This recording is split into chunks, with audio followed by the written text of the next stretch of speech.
अस्सलामुअलैकुम, welcome back. आज की शॉर्ट्स ट्यूटोरियल में हम लोग आई ड्रॉपर टूल फोटोशॉप में यूज़ करना सीखेंगे।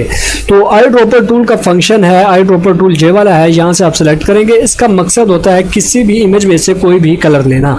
जैसे हमारा अभी येलो सिलेक्ट हुआ पड़ा है तो हमने यहाँ से रेड लेना है, तो हम यहाँ पर क्लिक करेंगे सिर्फ। ये देखें जी, ये रेड कलर यहाँ पर भी आ गया और यहाँ पर भी आ गया। अब इसका मकसद क्या है, हम यहाँ से रेक्टेंगल अगर ड्रा करेंगे तो जो कलर हमने सेलेक्ट किया होगा उसमें हमारी रेक्टेंगल बनकर आ जाएगी। इसके अलावा आई ड्रॉपर टूल के कुछ और फंक्शन भी हैं, वो आप किस तरह से यूज़ करेंगे। जैसे आप इसे ऑल के साथ इस तरह से हम इसकी कॉपी बनाते हैं। ठीक है जी, एक और कॉपी बना लेते हैं, एक और कॉपी बनाते हैं। ये 3 कॉपीज़ होगी हमारे पास। अब हमने इसके अंदर कोई कलर फिल करना है तो हमसे इसके ऊपर हम करेंगे डबल क्लिक इस वाली लेयर पे और हमारे पास ये वो आ जाएगा इसका कलर। लेकिन हमें ये कलर चाहिए था इसमें से कोई, तो ये देखें जी, आपका आई ड्रॉपर टूल दोबारा से आ जाएगा आपके सामने, लेकिन आपको यहाँ से सिलेक्ट करने की भी ज़रूरत नहीं है।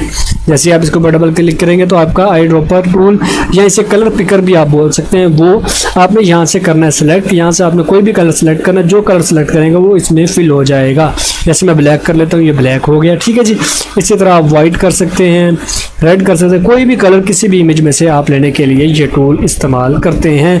कलर पिकर और आई ड्रॉपर का तकरीबन एक जैसा काम होता है।